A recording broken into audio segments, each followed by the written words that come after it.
24 വയസ്സായ Annie Leo എന്ന പെൺകുട്ടി. അവൾ യാൽ യൂണിവേഴ്സിറ്റിയിൽ പഠിച്ചുകൊണ്ടിരിക്കുന്നു.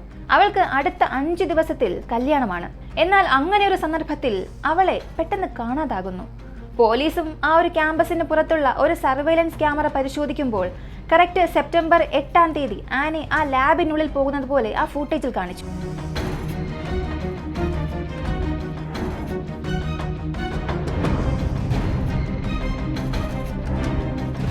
എന്നാൽ ആനി ലാബിൽ നിന്നും പുറത്തേക്ക് വരുന്നത് പോലുള്ള യാതൊരു ഫൂട്ടേജുമില്ല.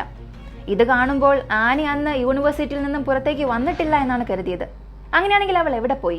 ഇന്ന് കാണാൻ പോകുന്ന ഈ ഒരു കേസ് വളരെ ഭയാനകമായ ഒരു കേസ് എന്ന് തന്നെ പറയാം. അടുത്ത് എന്ത് നടക്കാൻ പോകുന്നു, ആര് ചെയ്തിട്ടുണ്ടാകും, എങ്ങനെ ചെയ്തിട്ടുണ്ടാകും എന്ന് നമ്മളെ തന്നെ ആകാംക്ഷയിലാഴ്ത്തുന്ന ഒരു കേസാണെന്ന് പറയാം. ഞാൻ എന്തുകൊണ്ട് ഇങ്ങനെ പറയുന്നുവെന്ന് ഈ വീഡിയോ അവസാനം വരെയും കാണുമ്പോൾ നിങ്ങൾക്ക് തന്നെ മനസ്സിലാകും. നിങ്ങളെ ചുറ്റി ഈ ലോകത്തിൽ എന്തെല്ലാം നടക്കുന്നു എന്നുള്ളത് നിങ്ങൾ അറിയാൻ ആഗ്രഹിക്കുന്നുവെന്നുണ്ടെങ്കിൽ ഇത് നിങ്ങൾക്കുള്ള കറക്റ്റ് ചാനലാണ്. ഈ വീഡിയോസ് എല്ലാം നിങ്ങൾക്ക് ഇഷ്ടമാണ്, ഇനി ഒരുപാട് കാര്യങ്ങൾ നിങ്ങൾ അറിയാൻ ആഗ്രഹിക്കുന്നുവെന്നുണ്ടെങ്കിൽ മറക്കാതെ വീഡിയോ ലൈക്ക് ചെയ്തിട്ട് സപ്പോർട്ട് ചെയ്യാം.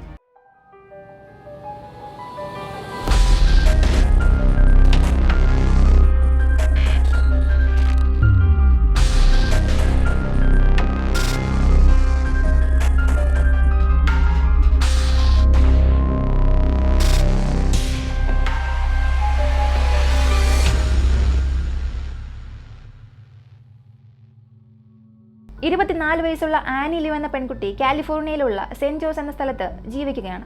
അവൾ എപ്പോഴും വളരെ പൊളൈറ്റ് ആയിരിക്കും, എല്ലാവരോടും നല്ല സൗഹൃദത്തോടു കൂടി പെരുമാറും. നല്ല ഹ്യൂമർ സെൻസ് ഉള്ള പെൺകുട്ടിയാണെന്ന് എല്ലാവരും പറയും. വളരെ പ്രധാനപ്പെട്ട കാര്യം, അവൾ നന്നായി പഠിക്കും. ഒരു പ്രത്യേക വയസ്സിൽ അവൾ പഠിക്കുന്നത് കണ്ടിട്ട്, അവൾ ചെയ്യുന്ന റിസർച്ച് കണ്ടിട്ട് ചുറ്റുമുള്ള എല്ലാവരും അത്ഭുതപ്പെട്ടു. എത്രത്തോളം അവൾ ബ്രില്യൻ്റ് എന്ന് നോക്കിയാൽ അവളുടെ കൂടെ പഠിക്കുന്ന എല്ലാവരും അവളെ നെക്സ്റ്റ് ഐൻസ്റ്റീൻ എന്നാണ് പറഞ്ഞത്. അവൾക്ക് $1,60,000 സ്കോളർഷിപ്പ് കിട്ടി. ആ സ്കോളർഷിപ്പ് ഉപയോഗിച്ച് അവൾ പഠിച്ചു. യൂണിവേഴ്സിറ്റി ഓഫ് റാച്ചസ്റ്ററിൽ അവൾ സെൽ ഡെവലപ്മെന്റ് ബയോളജി ഡിഗ്രി പഠിച്ചു. ഈ ഒരു സ്ഥലത്താണ് അവൾ ജോനത്തൻ എന്നയാളെ പരിചയപ്പെട്ട് രണ്ടുപേരും നല്ല സുഹൃത്തുക്കളായി. ഇങ്ങനെ സൗഹൃദം പോയിക്കൊണ്ടിരിക്കുമ്പോൾ ജോനത്തൻ പെട്ടെന്നൊരു ദിവസം വിവാഹം കഴിക്കാമോ എന്ന് അവളോട് ചോദിച്ചു. അവളും അതിന് സമ്മതിച്ചു. ആ ഒരു സൗഹൃദം പ്രണയമായി മാറി. സെപ്റ്റംബർ 13, 2009 വിവാഹം കഴിക്കാം എന്ന ഡേറ്റ് ഫിക്സ് ചെയ്തു. ഇതിനായി ഇവർ എല്ലാ കാര്യങ്ങളും റെഡി ചെയ്യുന്നു. വിവാഹത്തിന്റെ അന്നത്തെ ദിവസം എല്ലാ കാര്യങ്ങളും നന്നായിരിക്കണമെന്ന് എല്ലാ കാര്യങ്ങളും വളരെ ശ്രദ്ധയോടുകൂടി ചെയ്യാൻ തുടങ്ങി. ആനി വളരെ ബ്രില്യൻ്റ് ആയതുകൊണ്ട് യാൽ യൂണിവേഴ്സിറ്റിയിൽ അവൾക്ക് ഡോക്ടറേറ്റ് പഠിക്കാനുള്ള ഒരു സീറ്റും കിട്ടി. ഇതുകൊണ്ട് ആനി ആയാലും ജോനത്താൻ ആയാലും ഒരുപാട് ഡിസ്റ്റൻസിലേക്ക് തള്ളപ്പെടുന്നു. രണ്ടുപേരും 2 യൂണിവേഴ്സിറ്റിയിൽ പഠിക്കുന്നു. ആനി യാൽ യൂണിവേഴ്സിറ്റിയിലും ജോൺ കാലിഫോർണിയ യൂണിവേഴ്സിറ്റിയിലും പഠിക്കുന്നു. ആനിയുടെ വീടിനും യാൽ യൂണിവേഴ്സിറ്റിക്കും ഇടയിൽ ഒരുപാട് ദൂരമുള്ളതുകൊണ്ട് അവൾ ആ യൂണിവേഴ്സിറ്റിയിൽ തന്നെ തങ്ങി പഠിക്കാൻ തുടങ്ങി. അതുകൊണ്ട് ഇവർക്ക് രണ്ടുപേർക്കും പരസ്പരം സംസാരിക്കാനോ കാണാനോ അധിക സമയം കിട്ടിയില്ല. ഒരുപാട് പഠിക്കാനുള്ളത് കൊണ്ട് തന്നെ രണ്ടുപേർക്കും സംസാരിക്കാനുള്ള സമയം വളരെ കുറഞ്ഞു. രണ്ടുപേർക്കും പരസ്പരം കാണാൻ കഴിഞ്ഞില്ല എങ്കിൽ കൂടിയും ഫോൺ കോൾ വഴി നല്ലൊരു റിലേഷൻഷിപ്പ് രണ്ടുപേരും മെയിൻറ്റെയിൻ ചെയ്തു. ഇവരുടെ മാരേജ് സെപ്റ്റംബർ 13-ാം തീയതി ഫിക്സ് ചെയ്തു. അതിനൊരു 5 ദിവസങ്ങൾക്ക് മുൻപ് സെപ്റ്റംബർ 7-ാം തീയതി ഈ ആനി യാൽ യൂണിവേഴ്സിറ്റിക്ക് ചെന്ന് അവളുടെ വർക്കെല്ലാം പെട്ടെന്ന് തന്നെ അവസാനിപ്പിക്കും. കാരണം 5 ദിവസം കഴിഞ്ഞ് കല്യാണമായതുകൊണ്ട് ലീവ് ഒരുപാട് എടുക്കേണ്ടി വരും. അതിനും ചേർത്ത് അവൾ വർക്ക് ചെയ്യാൻ തുടങ്ങി. ഇങ്ങനെ മാറി മാറി ജോലി ചെയ്ത് അവൾക്കത് വലിയ പ്രഷറായി തോന്നി. അവളുടെ ഫ്രണ്ടായ ജെനിഫർ ഉടനെ അവൾ കോൾ ചെയ്തു. മാരേജ് അടുത്തു, എനിക്ക് ഒരുപാട് ജോലിയുമുണ്ട്, ഒരുപാട് വർക്ക് ഉണ്ട്, എനിക്ക് നല്ല സ്ട്രെസ് തോന്നുന്നു എന്ന് പറഞ്ഞു. ഇത് കേട്ട ജെനിഫറും, നിനക്ക് ഇപ്പൊ ചെറിയ പ്രായമല്ലേ, 24 ആയിട്ടുള്ളൂ, ഇത് നിങ്ങൾ കറക്റ്റായി ഹാൻഡിൽ ചെയ്യണം, പ്രശ്നമൊന്നുമില്ല, നീ ഒന്നും ആലോചിച്ച് വിഷമിക്കേണ്ട, എല്ലാം നന്നായി പോകുമെന്ന് സമാധാനപ്പെടുത്തിയിട്ട് ആ കോള് കട്ട് ചെയ്തു. പിന്നീട് ആനി അവളുടെ ജോലി കഴിഞ്ഞ് മുറിയിലേക്ക് വരുന്നു. ജെനിഫറോട് ഇതിനെക്കുറിച്ച് സംസാരിക്കുന്നു. അടുത്ത ദിവസമായി സെപ്റ്റംബർ 8-ാം തീയതി അവൾ എപ്പോഴത്തെയും പോലെ അവളുടെ റൂംമേറ്റ്സ് ജെനിഫർ എല്ലാവരോടും പറഞ്ഞിട്ട് അവളുടെ യൂണിവേഴ്സിറ്റിയിലേക്ക് വരുന്നു. അവളുടെ ലാബിനുള്ളിലേക്ക് പോകുന്നു. അതായത് അവൾ ജോലി ചെയ്യുന്ന G13 പോകുന്നു.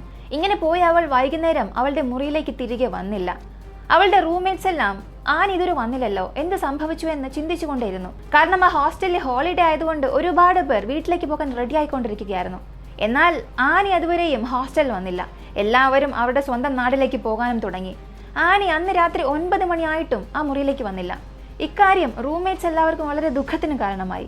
ഇപ്പോൾ ജെനിഫർ ചെയ്തത് അല്പം പോലും ചിന്തിക്കാതെ പോലീസിന് കോൾ ചെയ്ത് യൂണിവേഴ്സിറ്റിയിലേക്ക് പോയ ആനി തിരികെ റൂമിലേക്ക് വന്നില്ല എന്ന കാര്യം പറഞ്ഞു.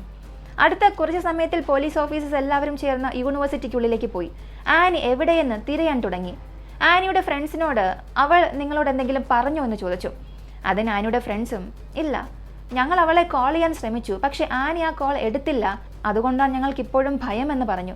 ഇപ്പോൾ ആനിയുടെ ഫ്രണ്ട് ജെനിഫർ പറഞ്ഞത്, അവൾ എപ്പോൾ ലേറ്റ് ആയാലും എന്നോട് പറയും, ലേറ്റ് ആകുമെന്ന് അവൾ എന്നോട് ഇൻഫോം ചെയ്യും, ഞാൻ സേഫ് ആണ് എന്നുള്ളത് ആനി ഇടയ്ക്കിടയ്ക്ക് എന്നെ വിളിച്ച് പറയും. ലേറ്റ് ആയാൽ എന്നെ വന്ന് പിക്കപ്പ് ചെയ്യാനും അവൾ ആവശ്യപ്പെടും. എന്നാൽ അങ്ങനെ ഒന്നും ആനി അവളുടെ ഫ്രണ്ട്സിന് ആർക്കും രാവിലെ മുതൽ ഈ രാത്രി വരെയും ഒരു മെസ്സേജ് പോലും അയച്ചിട്ടില്ല എന്നും പറഞ്ഞു. ഇതിനുശേഷം പോലീസ് ആനിയുടെ ലാബിനുള്ളിലേക്ക് പോയി നോക്കുമ്പോൾ ആനിയുടെ ID കാർഡ്, അവൾ എടുത്തുകൊണ്ടുപോയ വസ്തുക്കൾ, മൊബൈൽ, പേഴ്സ്, ഇതെല്ലാ വസ്തുക്കളും ആ ടേബിളിൽ തന്നെ ഉണ്ടായിരുന്നു. ഇത് കണ്ടത് പോലീസുകാരും ഈ സാധനങ്ങളെല്ലാം ഇവിടെ വെച്ചിട്ട് ആനി എവിടെ പോയി എന്ന് ചിന്തിക്കാൻ തുടങ്ങി. പറഞ്ഞു വന്നാൽ അന്ന് അവരുടെ ക്രെഡിറ്റ് കാർഡ്, ഡെബിറ്റ് കാർഡ് ഒന്നും ഉപയോഗിച്ചിട്ടില്ല. ഇതിനുശേഷം പോലീസ് പുറത്തുള്ള സർവൈലൻസ് ക്യാമറ ഫൂട്ടേജ് എടുത്ത് ഓരോന്നായി പരിശോധിക്കാൻ തുടങ്ങി. അങ്ങനെ നോക്കിയപ്പോൾ എപ്പോഴത്തെയും പോലെ രാവിലെ ആനി 10 മണിയോടുകൂടി ലാബിനുള്ളിലേക്ക് പോകുന്നത് പോലെ ഫൂട്ടേജിലുണ്ടായിരുന്നു. വളരെ നോർമലായിരുന്നു. കയ്യിൽ എന്തോ റിസർച്ച് ചെയ്യാനുള്ള വസ്തുക്കൾ എടുത്തിട്ട് എപ്പോഴത്തെയും പോലെ യാതൊരു ഭയവുമില്ലാതെ നോർമലായി ആ ലാബിനുള്ളിലേക്ക് പോയി. അങ്ങനെ ഫൂട്ടേജ് വളരെ ശ്രദ്ധിച്ച് നോക്കിക്കൊണ്ടിരുന്നപ്പോൾ അകത്തേക്ക് പോയി ആനി എപ്പോൾ പുറത്തേക്ക് വരും, ഏത് സമയം പുറത്തേക്ക് വരുമെന്ന് നോക്കിക്കൊണ്ടിരുന്നു. എന്നാൽ കറക്റ്റ് 12:50 ആ ലാബിൽ ഒരു ഫയർ അലാം മുഴങ്ങി. അതിനുശേഷം ആ ലാബിനുള്ളിലുണ്ടായിരുന്ന എല്ലാവരും പുറത്തേക്ക് വന്നു. എന്നാൽ ആനി മാത്രം ആ ലാബ് വിട്ട് പുറത്തേക്ക് വന്നില്ല. അവിടെ ജോലി ചെയ്യുന്ന ലാബ് ടെക്നീഷ്യനോട് നിങ്ങൾ അകത്ത് ജോലി ചെയ്യുന്ന സമയത്ത് നിങ്ങൾ ആനയെ കണ്ടോ എന്ന് ചോദിച്ചു. അതെ, ഞാൻ കണ്ടു. ആ ഫയർ അലാം മുഴങ്ങുന്നതിന് കുറച്ച് സമയം മുൻപ് അവൾ ആ ലാബ് വിട്ട് പുറത്തേക്ക് പോയി എന്നാണ് അയാൾ പറഞ്ഞത്. എന്നാൽ ആ ഫൂട്ടേജിൽ ആനി പുറത്തേക്ക് വന്നതുപോലെ കണ്ടില്ല. പിന്നെ അവൾ എങ്ങനെ പുറത്തേക്ക് വന്നു എന്ന് പരിശോധിക്കാൻ തുടങ്ങി. പറഞ്ഞു വന്നാൽ ആ ലാബിലുള്ള എക്യുപ്മെന്റ്സ്, കബോർഡ്സ്, ബാത്റൂം, ഇങ്ങനെ എല്ലാ സ്ഥലങ്ങളിലും പരിശോധിക്കാൻ തുടങ്ങി. എന്നാൽ എവിടെയും ആനയെ കണ്ടില്ല. ഇതല്ലാതെ അവൾ പുറത്തേക്ക് കടക്കാനുള്ള മറ്റു മാർഗം ഒന്നുമില്ല. ഇതല്ലാതെ പോലീസ് അവിടെ നിന്നും പുറത്തേക്ക് കൊണ്ടുപോയി ചപ്പ് ചവറുകൾ വെച്ചിരിക്കുന്ന കവറും ചാക്കും ഉൾപ്പെടെ എല്ലാ സ്ഥലങ്ങളിലും പരിശോധിച്ചു. എവിടെ നിന്നും ഒരു തെളിവും കിട്ടിയില്ല. ഇങ്ങനെ സെർച്ചിങ് 2 ദിവസം കഴിഞ്ഞു. ഇതിനെക്കുറിച്ച് എന്തെങ്കിലും ഒരു വിവരം നൽകുന്നവർക്ക്, അവളെ കണ്ടുപിടിച്ച് നൽകുന്നവർക്ക് $10,000 നൽകാമെന്ന് പാരിതോഷികം അറിയിച്ചു. അവൾ കാണാതായ കാര്യം ഒരു കാട്ടുതീ പോലെ പടർന്നു. 100 കണക്കിന് ഓഫീസർ വരുന്നു. എല്ലാവരും ആ യൂണിവേഴ്സിറ്റിക്കുള്ളിൽ പോയി എല്ലാ സ്ഥലങ്ങളും തിരയാൻ തുടങ്ങി. ഇപ്പോൾ പോലീസ് ഒരു തിയറി പറഞ്ഞു. ആനിക്ക് വിവാഹമാകാൻ ഒരു 5 ദിവസം മാത്രം ഉണ്ടായിരുന്നുള്ളൂ. അപ്പോഴാണ് അവൾ കാണാതായത്. ഒരുപക്ഷെ അവൾക്ക് ആ വിവാഹം ഇഷ്ടമല്ലാതെ അവൾ ഒളിച്ചോടിയിട്ടുണ്ടാകും എന്ന് പറയാൻ തുടങ്ങി. എന്നാൽ അവളുടെ ഫ്രണ്ട്സ് ഫാമിലിയോട് സംസാരിച്ചപ്പോൾ അത് സത്യമല്ല എന്ന് മനസ്സിലായി. കാരണം ആനി വിവാഹ ദിവസം ക്ലൈമാറ്റ് വളരെ നന്നായിരിക്കണം, ആർക്കും യാതൊരു പ്രശ്നവും വരരുത് എന്ന് പറഞ്ഞ് ആ വിവാഹത്തിനുള്ള എല്ലാ കാര്യങ്ങളും ഇഞ്ചിഞ്ചായി നോക്കി ചെയ്തു. അതുകൂടാതെ അവളുടെ ഫേസ്ബുക്കിൽ എനിക്ക് വിവാഹമാകാൻ പോവുകയാണ്, ഡേറ്റ് ഇതാണ് എന്നൊക്കെ വളരെ എക്സൈറ്റഡ് ആയിട്ട് ഒരുപാട് പോസ്റ്റ് ഇട്ടിരുന്നു. ഇതിൽ ആനി റിസർച്ച് ചെയ്യുന്ന ആ റൂം G13 എന്ന സ്ഥലത്തിന് പുറകിലാണ് അതിന്റെ സ്റ്റോറേജ് എല്ലാം വയ്ക്കുന്ന G22 എന്ന ഒരു മുറിയുമുണ്ട്. ഈ G22 മുറിക്കുള്ളിൽ ഒരു ചെറിയ രക്തക്കറ പോലീസ് കാണുന്നു. അതെടുത്തുകൊണ്ടുപോയി പരിശോധിക്കുമ്പോൾ അത് ആനിയുടേതാണെന്ന് കൺഫേം ആയി.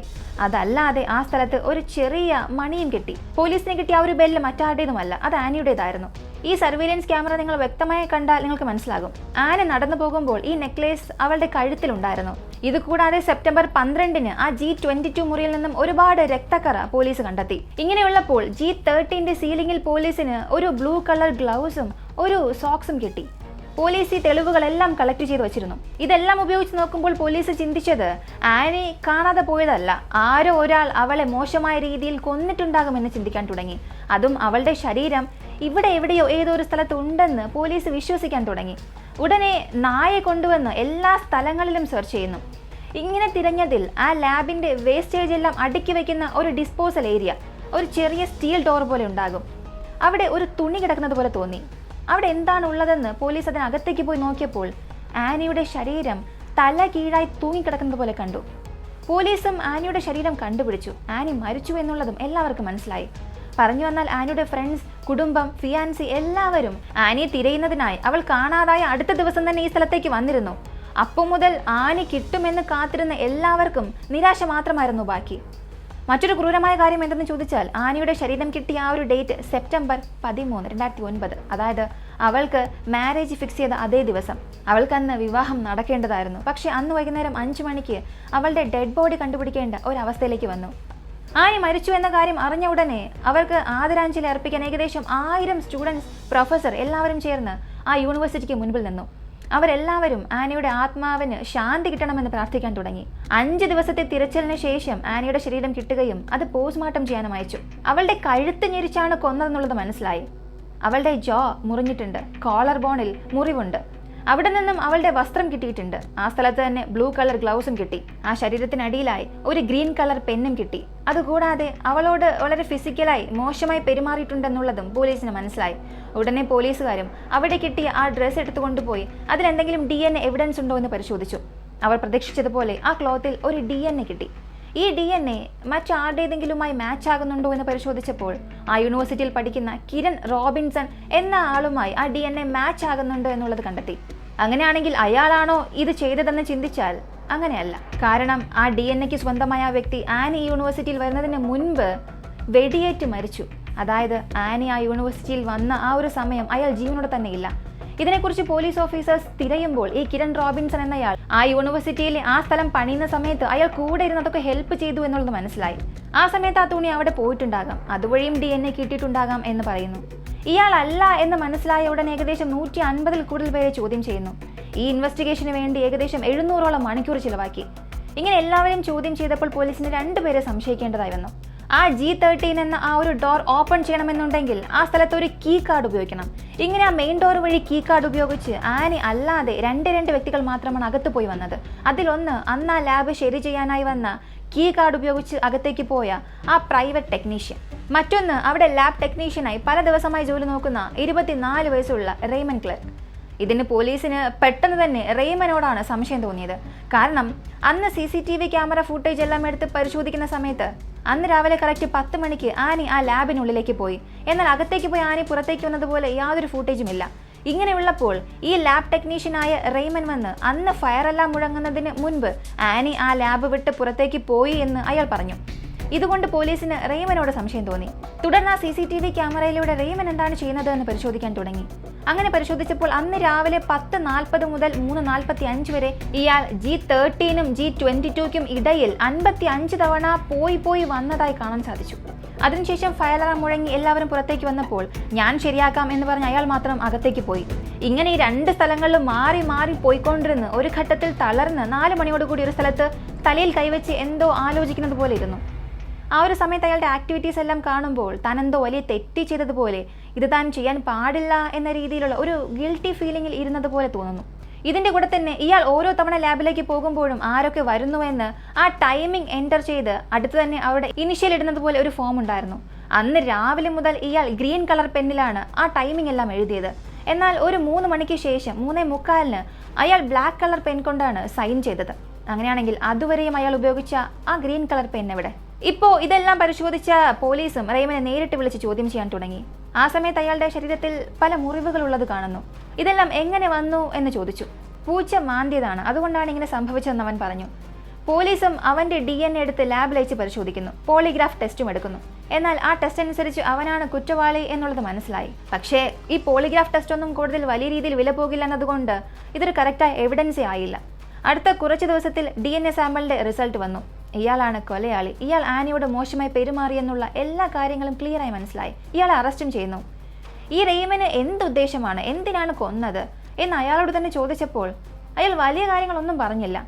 എന്നാൽ ആനിക്ക് ഇങ്ങനെ നടന്നതിന് ഞാനാണ് കാരണം, ഞാനാണ് ഉത്തരവാദി എന്ന് മാത്രമേ അയാൾ പറഞ്ഞുള്ളൂ.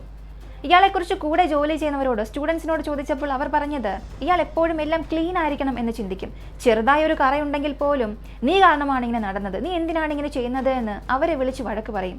ഇങ്ങനെ ഒരുപാട് പേരെ വിളിച്ച് വഴക്ക് പറഞ്ഞിട്ടുണ്ട്. അവർക്ക് മെയിൽ പോലും അയച്ചിട്ടുണ്ട്. എന്തിനാണ് ഇങ്ങനെയൊക്കെ ചെയ്യുന്നത് എന്ന് എല്ലാവരുടെ മുൻപിലും വെച്ച് പലരെയും വഴക്ക് പറഞ്ഞിട്ടുണ്ട്.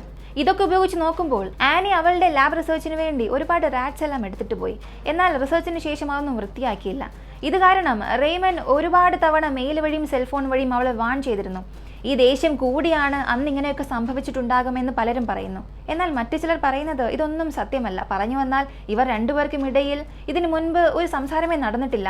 ഇലക്ട്രോണിക് ഗാഡ്ജറ്റ് വഴി ഇതിനു മുൻപ് ഇവർ ഒരു കമ്മ്യൂണിക്കേഷനും നടത്തിയിട്ടില്ല എന്ന് പറയുന്നു. നടന്ന കാര്യങ്ങളെല്ലാം വെച്ച് പോലീസ് ഓഫീസർ പറയുന്നത് കറക്റ്റ് അന്ന് രാവിലെ 10 മണിക്ക് ആനി ലാബിനുള്ളിലേക്ക് പോയി. അതിനുശേഷം റെയ്മനും ആ ലാബിനുള്ളിലേക്ക് പോയി. അവിടെ വെച്ച് ഇവർക്ക് എന്ത് സംഭവിച്ചു എന്നറിയില്ല. എന്നാൽ അതിനുശേഷം റെയ്മൻ ആനിയോട് മോശമായി പെരുമാറുകയും അവളെ കൊന്നിട്ട് എല്ലാവരും വന്നു പോകുന്ന ഈ ഒരു സമയം ഈ ശരീരം എങ്ങനെ ഡിസ്പോസ് ചെയ്യണമെന്നറിയാതെ ചിന്തിച്ചുകൊണ്ടിരിക്കുന്ന ആ സമയം ലാബിൽ എന്തോ പ്രശ്നമായി തീ പിടിക്കാൻ പോകുന്നുവെന്ന് ഒരു ഫയർ അലാം ഇയാൾ തന്നെ ഓൺ ചെയ്തു. ഇങ്ങനെ അത് ഓൺ ചെയ്തത് കൊണ്ട് ലാബിലുണ്ടായിരുന്ന കുറച്ചുപേർ ആ ലാബ് വിട്ട് പുറത്തേക്ക് പോയി.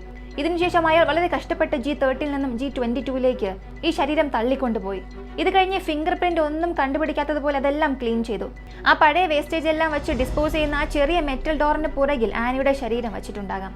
അതും ചിന്തിച്ചു നോക്കുക, മുകളിലൂടെ കൊണ്ടുവന്ന് ഡിസ്പോസ് ചെയ്യുന്ന ഏരിയയിൽ തല കീഴായി ആ ബോഡി ഇറക്കിയിരിക്കണം. അതുകൊണ്ടാണ് ആനിയുടെ ശരീരം തല കീഴായിരുന്നത്. ഇക്കാര്യങ്ങളെല്ലാം ചെയ്ത് അവസാനിക്കുമ്പോൾ അറിയാതെ അയാളുടെ ഗ്രീൻ പെന്ന് ആ ശരീരത്തിന് അടിയിൽ തന്നെ അയാൾ ഉപേക്ഷിച്ചു. ഇപ്പോൾ ആനയെ കാണാനില്ല എന്ന് പോലീസുകാർ തിരച്ചിലിനായി വന്നപ്പോൾ ആ ലാബ് മുഴുവനും പോലീസുകാർ അവരുടെ കൺട്രോളിലാക്കി. അതുകൊണ്ട് ആ പേന തിരികെ അവന് ചെന്ന് എടുക്കാൻ സാധിച്ചില്ല. ഇങ്ങനെ കേസ് കോടതിയിൽ പോകുന്നു. 44 വർഷത്തെ ജയിൽ ശിക്ഷ കൊടുത്തു. അതായത് 2053 മാത്രമേ ഇയാൾ ജയിലിൽ നിന്നും പുറത്തേക്ക് വരാൻ കഴിയൂ. ഈ കേസിനെ കുറിച്ച് നിങ്ങൾക്ക് എന്ത് തോന്നുന്നു എന്ന് താഴെയുള്ള കമന്റ് ബോക്സിൽ മറക്കാതെ പറയുക. വീഡിയോ ഇഷ്ടമായ ലൈക്ക് ചെയ്യുക, ഷെയർ ചെയ്യുക. നമ്മുടെ ചാനൽ ആദ്യമായി കാണുന്നവരാണെങ്കിൽ മറക്കാതെ സബ്സ്ക്രൈബ് ചെയ്ത് സപ്പോർട്ട് ചെയ്യുക. മറ്റൊരു വീഡിയോയുമായി വീണ്ടും കാണാം.